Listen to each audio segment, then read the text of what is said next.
Stevie Ray Vaughan was born October 3rd, 1954, in Dallas, Texas. After Stevie's birth, his father Jimmy secured a job as an asbestos worker, which required the family to frequently move to different states, like Arkansas, Louisiana, Mississippi, and Oklahoma, before finally settling in the Oak Cliff area of Dallas. As a young boy, Stevie was rather shy and insecure. He was deeply affected by his turbulent childhood experiences. His father, Jimmy, struggled with alcoholism and often terrorized the family with his bad temper. In later years, Stevie confided that he had also been a victim of his father's physical abuse on multiple occasions. Stevie's obsession with the guitar began at a young age, with his very first instrument being a toy guitar gifted to him on his 7th birthday. However, it wasn't until he received his first real guitar, a Gibson ES-125T, as a hand-me-down from his brother Jimmy, that he was 100% sold on the instrument. With a fierce determination to learn and play the guitar, Stevie spent countless hours listening to and imitating his favorite musicians, from Albert King to Kenny Burrell to Jimi Hendrix. Stevie formed his first band, the Shantones, playing local talent shows and events. His stint with the band was short-lived, and Stevie soon found himself joining forces with another group called the Brooklyn Underground. Playing local gigs at bars and clubs, Stevie honed his skills and gained valuable experience as a pro musician. It was during this time that he also inherited Jimmy's Fender Broadcaster, which he eventually traded for an Epiphone Riviera. Despite his growing passion for music, Stevie's relationship with his parents were quite strained. They simply couldn't understand why their son was so fixated on the guitar, especially since it seemed to cause him so much misery at home. Feeling unsupported and unhappy, Stevie took matters into his own hands, finding a job to help support himself and his music. Working at a local hamburger stand, Stevie earned 70 cents an hour washing dishes and dumping trash. However, it was after stepping into a barrel of grease, Stevie ditched that job in a hurry. In May of 1969, after leaving the Brooklyn Underground, 14-year-old Stevie joined a band called Southern Distributor. He auditioned by playing the Yardbirds' fast instrumental Jeff's Boogie note for note, impressing drummer Mike Steinbach. Though the band played mostly rock-pop covers, Stevie suggested adding some blues tunes. But at that point, he was told he could not make a living in blues, so Stevie's tenure with the band was totally short-lived. Later that year, bassist Tommy Shannon walked into a Dallas club and heard Stevie tearing up the guitar over some scorching blues numbers. Fascinated, Shannon borrowed a bass and began jamming with Stevie. Within a few years, they started performing together in a band called Cracker Jack. In February 1970, 16-year-old Stevie joined a 9-piece group called Liberation, which had a horn section. Though he initially auditioned as a bassist, the band's guitarist, Scott Fares, was so blown away by Stevie's guitar skills that he switched to the bass instead, giving Stevie the guitar spot. While taking a break at the Adolphus Hotel in downtown Dallas, they were heard by ZZ Top, who invited them to perform. During the show, Stevie brought the house down by jamming on the Nightcaps' Thunderbird with ZZ Top. Attending Justin F. Kimball High School in the early 70s, Stevie's late-night performing interfered with his studies, and this was including a music theory class that he was taking at the time. He often slept during school. While many administrators disapproved of his musical pursuit, some teachers encouraged his artistic talents and love of the guitar. In the second year of high school, Stevie briefly attended evening art classes before quitting due to rehearsal conflicts. He later recalled getting daily notes from the principal about his long hair and sloppy grooming. In September 1970, 16-year-old Stevie made his first studio recordings with the band Cast of Thousands. They recorded 2 songs, Red, White, and Blue, and I Heard a Voice Last Night,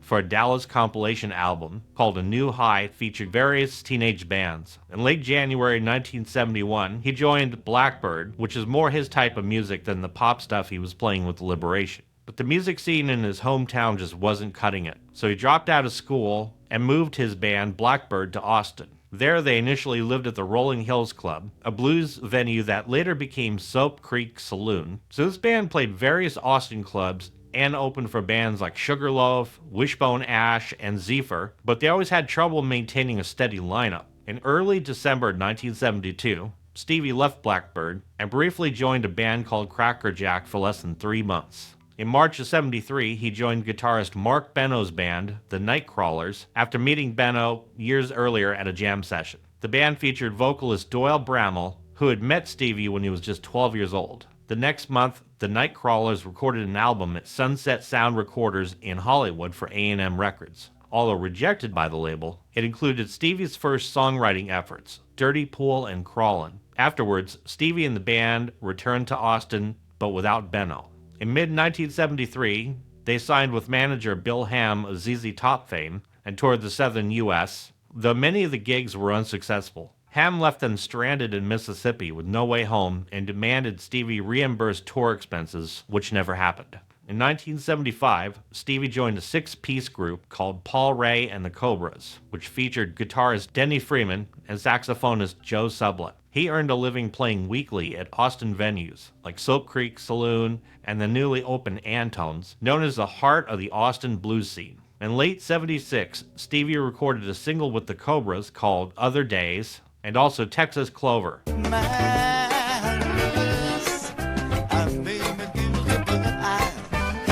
It was released in February of '77, and that March the band was voted Band of the Year by the Austin Sun. At Antone's, Steve regularly jammed with blues idols like Buddy Guy, Hubert Sumlin, Jimmy Rogers, Lightnin' Hopkins, and Albert King, to name a few. This stage allowed Stevie to rapidly develop as a young blues guitarist. But by late 1977, when the Cobras aimed for more mainstream music, Stevie left to form a new band, Triple Threat Review, with singer Lou Ann Barton, bassist W.C. Clark, and drummer Farrell Walden. In January of 1978, they recorded 4 songs, including Stevie's Uncryin', marking the only known studio recordings of Triple Threat. Though only in his early 20s, Stevie had built a reputation in Austin as an impressive young blues guitarist. His aggressive playing style, stinging tone, and impassioned delivery blew away audiences. Offstage, he was shy and introverted, a contrast to his onstage persona.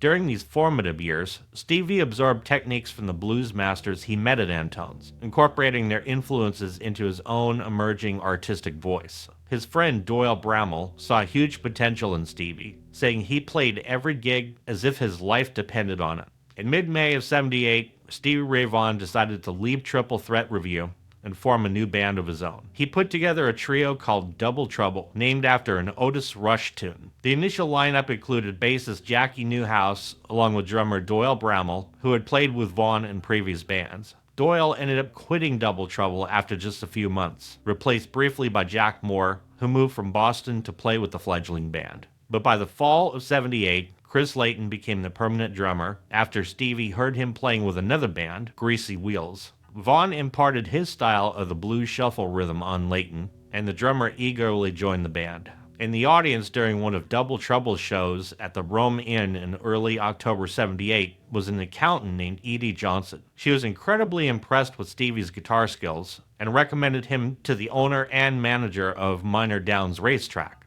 They signed Stevie to a management contract, seeing strong potential in the young guitar player. Around this time, Vaughan's longtime friend Robert Cutter Brandenburg, who had first met Stevie in '69, convinced him to use his middle name Ray on stage, which would give him a catchier stage name. Brandenburg began working as Stevie's road manager and close confidant. Stevie Ray Vaughan and his band at the time, including girlfriend Lou Ann Barton, stopped in Nashville to record demos with producer Jack Clement. Those tapes provided an early glimpse into Vaughan's raw talent. By the time they got to New York, Lou Ann had left the band. Her substance abuse issues were just too much for Stevie to deal with. The band stripped down to just a trio, with Stevie and bassist Jackie Newhouse and drummer Chris Layton. Bassist Jackie Newhouse quit Double Trouble, replaced initially by Jack Moore, who stayed on briefly. And then in October of 1980, bassist Tommy Shannon saw Double Trouble performing at Rockefeller's Club in Houston. He sat in with the band and felt an instant rapport with Stevie and Layton. When Stevie invited him to join permanently several months later, Shannon did not turn down the offer. So now Stevie had the ideal blues rock rhythm section to back up his guitar pyrotechnics. He could play lead and rhythm parts effortlessly. Now with this classic lineup of Double Trouble set, they continued gaining popularity around Texas in the early '80s, and their incredible energy and musical chemistry on stage foreshadowed the worldwide success that was to come. In December of '79, Stevie Ray Vaughan was arrested backstage at a show in Houston after an off-duty police officer witnessed him using coke near an open window. He was formally charged with possession and released on $1,000 bail. This happened shortly before Double Trouble was set to open for blues legend Muddy Waters. Upon learning of Vaughan's drug use, Muddy Waters ominously warned that Stevie wouldn't make it to 40 years old if he didn't leave the stuff alone. Stevie had to appear in court multiple times in 1980 for drug possession charges. He was sentenced to 2 years probation and barred from leaving Texas during that time. He was also ordered to enter drug treatment and avoid places and people connected to drug use. Stevie refused to comply with the latter conditions. After hiring a lawyer, his probation terms were revised to allow him to tour and work outside of Texas. The humiliating experience led Stevie to later refuse maid service when staying in hotels on tour. He didn't want the maids potentially finding drugs or paraphernalia in his room. Despite the warnings from Muddy Waters and others, Stevie continued using drugs and alcohol even as his career took off during the 80s, but his substance abuse would eventually catch up to him. In 1983, word spread that Stevie might play and even tour with David Bowie. They rehearsed together in Dallas, but ultimately Stevie declined, insisting on focusing on his own band instead. At the time, many thought Vaughan had destroyed his career, passing on such a huge opportunity with such a well-known artist like Bowie. Though he didn't join Bowie's band, Stevie did play guitar on his hit song Let's Dance, which exposed him to a wider mainstream audience. His bluesy Texas guitar style came through in the solo, and perfectly balanced with the context of Bowie's pop style at the time. David Bowie offered relatively low pay of $500 to $1,000 per show for Stevie's band to open arena shows on tour. This offended Stevie and contributed to his refusing the offer. After the fallen through opportunities with David Bowie, Stevie and his band showed up unannounced at Jackson Browne's studio to record. Jackson Browne had offered a studio to Stevie around the time when Stevie played the Montrose Jazz Festival in 1982, but apparently he had forgotten that he had made the offer. They essentially used Browne's studio without his direct involvement or permission. Blues musician and producer John Hammond signed Vaughan to Columbia Records. It was a standard record deal, but not highly lucrative. But it gave Stevie's career legitimacy, and it also gave Hammond a rising talent to work with. When Texas Flood was released in 1983, Stevie Ray Vaughan was suddenly discovered on a wider scale. He followed up quickly with Couldn't Stand the Weather,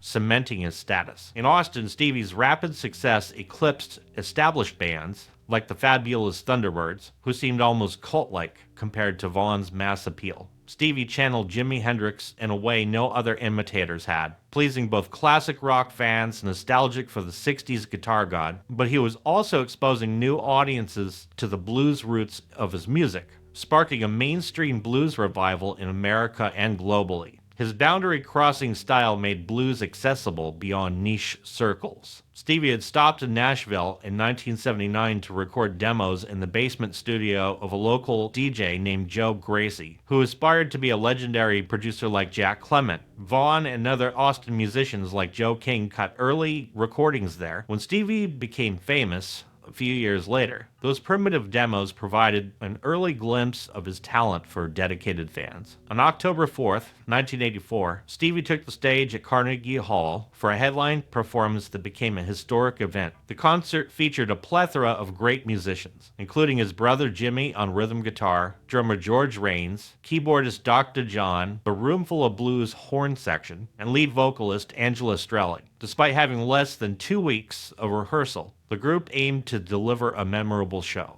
The first half showcased the tight-knit dynamics of Vaughan's band, Double Trouble, but integrating the expanded lineup into a cohesive big band sound proved challenging. The anticipation for the performance was palpable, and the venue sold out quickly, leaving Stevie both exhilarated and anxious. He managed to shake off his nerves by the third song, driven by the cause of the event, as it was a benefit for cancer and leukemia research efforts. Stevie expressed a preference for arriving in a limo to avoid the crowds, and the band began their set around 8 p.m. to a very enthusiastic audience, including Stevie's wife, family, and friends. The atmosphere inside Carnegie Hall resembled a lively roadhouse, filled with energy and excitement. Hammond introduced Stevie Ray Vaughan as one of the greatest guitar players of all time, and Stevie wore a custom mariachi suit he affectionately called his Mexican tuxedo. The set list covered a wide range of music, from from the Isley Brothers Testify to Jimi Hendrix's Voodoo Child, along with Stevie's own compositions such as Love Struck Baby and Couldn't Stand the Weather. The second half of the concert included covers of songs by blues legends like Buddy Guy and Albert King, concluding with solo performances of Lenny and Rude Mood. Jimmy Vaughan remarked on the crowd's receptiveness that night, comparing it to a typical night at a local bar. And Stevie Ray Vaughan himself reflected on the band's evolving sound, emphasizing their intention to explore beyond their trio format without abandoning it. In March 1985, at Dallas Sound Lab, Stevie and Double Trouble began recording the third studio album, Soul to Soul. As the sessions progressed, Stevie became increasingly frustrated with his own lack of inspiration. He was allowed a very relaxed, unstructured pace for recording, which contributed to excesses in alcohol and drug use, as time was filled with partying between takes. Roadie Byron Barr later recalled that their routine was to go to the studio, do dope, and then play ping pong. Stevie found it very difficult to play rhythm parts and sing lead vocals at the same time, so he wanted to add another dimension by bringing in keyboardist Reese Winans, who appeared on the album and then officially joined the lineup. During the Soul to Soul sessions, Stevie performed a slide version of the national anthem, the Star Spangled Banner, at the Houston Astrodome on April 10, 1985.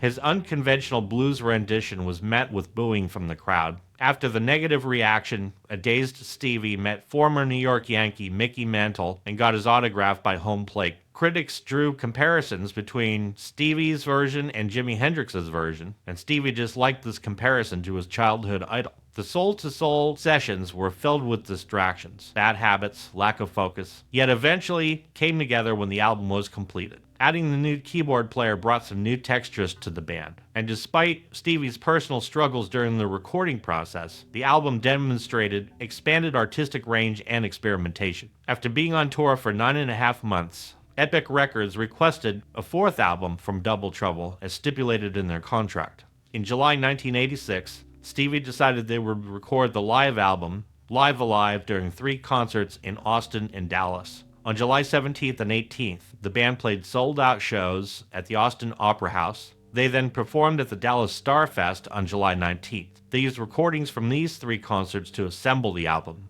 which was produced by Stevie Ray Vaughan. Backstage before the Austin show, drummer Chris Layton predicted to new manager Alex Hodges that both Stevie and himself were headed for a brick wall. Guitarist Denny Freeman attended the Austin performances and called the shows a musical mess due to the chaotic jams that had no control. Both Layton and bassist Tommy Shannon agreed that their intense work schedule and drug use were causing the band to lose focus. Keyboardist Reese Winans remarked things were just getting illogical and crazy. Live Alive was released on November 17, 1986, but didn't appear on the Billboard 200. Though some critics claim most of the album was overdubbed, their engineer Gary Olazabal asserted that much of the material was simply recorded poorly. Stevie even admitted that it wasn't one of his best efforts, saying that he wasn't in very good shape when they recorded, and at the time he didn't actually realize just how bad a shape he was in. He said there were more fix-it jobs done on that album that he would have liked. Some of the work sounds like the work of half-dead people. In September 1986, Double Trouble embarked on a 1-month tour of Europe, performing in Denmark. However, in the early morning hours of September 28th, after a show in Ludwigshafen, Germany, Stevie suddenly became critically ill, suffering from severe dehydration that nearly resulted in his death. He received emergency medical treatment and was advised he had been just about a month away from dying. Stevie then checked into the London clinic. After spending more than a week recovering in London, he returned to the U.S. and entered Peachford Hospital in Atlanta, where he spent 4 weeks in rehab for substance abuse. Following his stay in Atlanta, Stevie checked into a rehab clinic in his hometown of Austin in order to continue his recovery. When Stevie's substance abuse was at its worst, he would drink 1 quart of whiskey and use 7 grams of coke daily. His personal assistant, Tim Duckworth, said, "I would make sure he ate breakfast instead of waking up and drinking every morning," which is probably the worst thing that he was doing. Stevie had described the depths of his addiction, saying that it got to the point where if I tried to say hi to somebody, I'd just fall apart crying.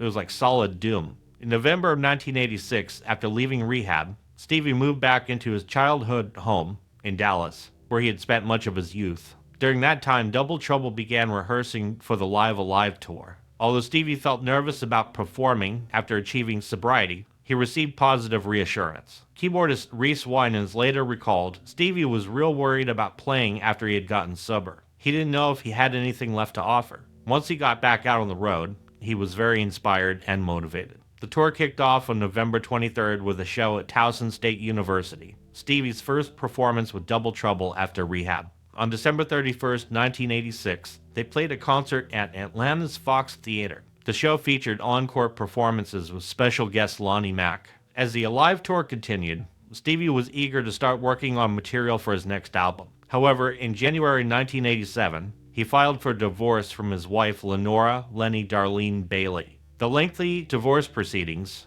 restricted him from any new projects for almost 2 years. Although unable to write or record himself, Double Trouble wrote the song Crossfire with Bill Carter and Ruth Ellsworth during this period. Drummer Chris Layton recalled, "We wrote the music and they had to write the lyrics. We had just gotten together while Stevie was in Dallas handling some things and was unable to be there at the time." On August 6, 1987, Double Trouble performed for one of their largest crowds ever at the Austin Aqua Festival, estimated by biographer Chris Hopkins to be as many as 20,000 people. After a month-long tour opening for Robert Plant in May of 1988, which included a concert at Toronto's Maple Leaf Gardens, the band embarked on a European leg with 22 shows. They played in Finland on July 17th, and this would ultimately be Stevie's final concert appearance in Europe. After Stevie's divorce was finalized, he began recording Double Trouble's fourth and final studio album, In Step, at Kiva Studios in Memphis,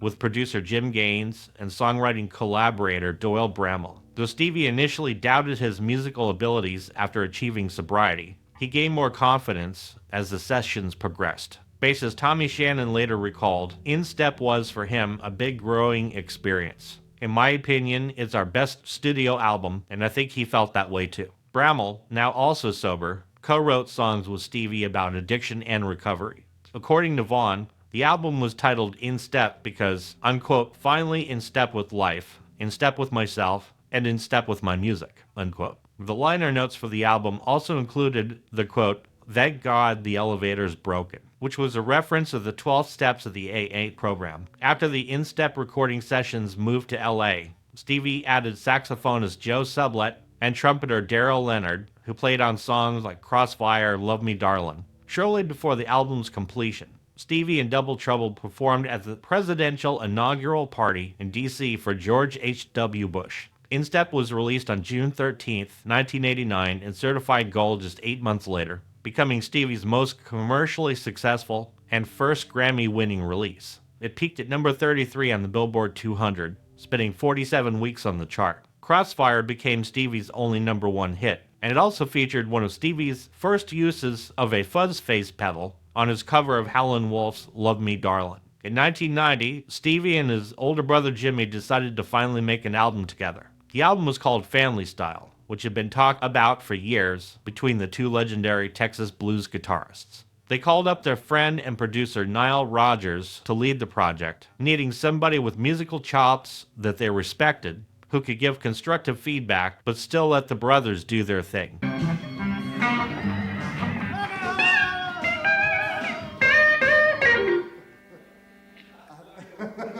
One more time. The sessions for Family Style were also recorded at Kiva Studios in Memphis, with the Vaughan Brothers bringing their preferred Strats, feeding into custom tube amps to achieve their signature tones. Putting the right tones and textures together to perfection took time at Kiva, but eventually the gear was totally dialed in and they were ready to go.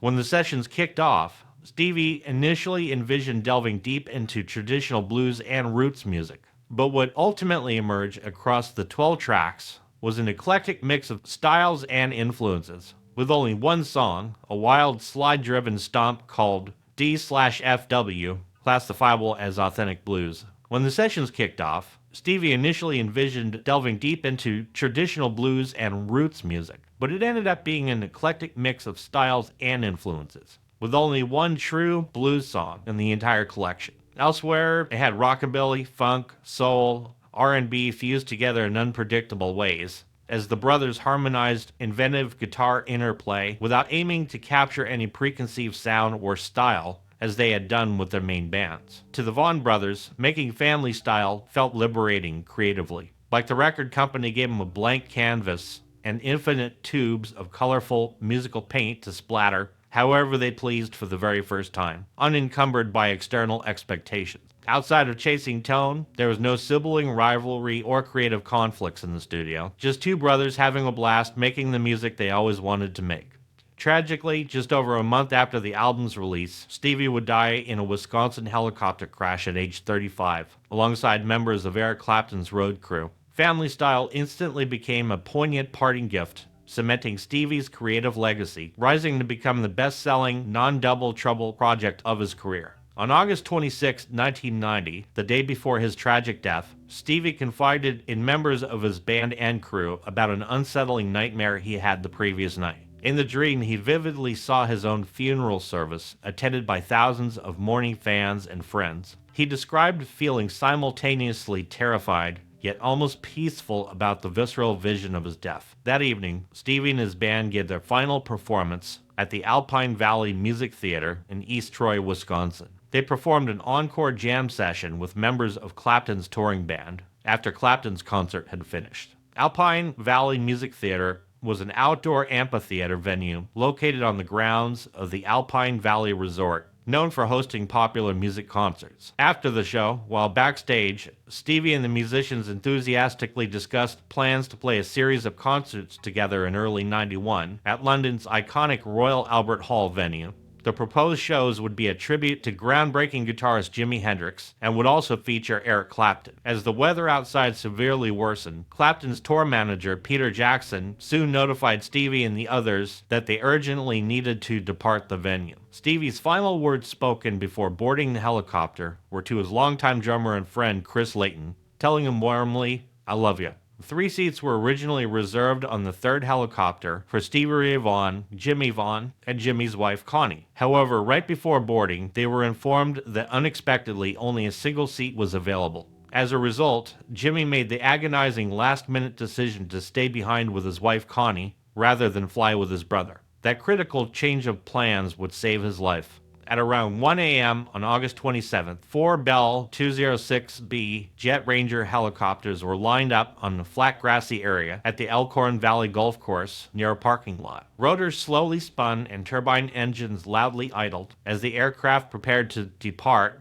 transporting members of Eric Clapton's touring entourage to Chicago following his concert. Stevie boarded the third waiting helicopter, along with agent Bobby Brooks, bodyguard Nigel Brown, and assistant tour manager Colin Smith. The pilot in command was Jeff Brown, an experienced charter pilot for Omniflight helicopters. Oddly, Brown was the only Omniflight pilot operating that foggy night who lacked critical instrument flight certification, meaning that visibility had to be clear enough that he could visually pilot by outside reference. He had to be able to see. And in fact, Brown had recently failed an important instrument flight check ride. The plan called for each helicopter to individually take off and then clear the ridge of hills north of the golf course before turning northwest towards Chicago. Patchy, dense ground fog plagued the area, but conditions were still deemed legally acceptable for visual flight. So despite lacking an instrument rating, Jeff Brown was legally approved to fly that night.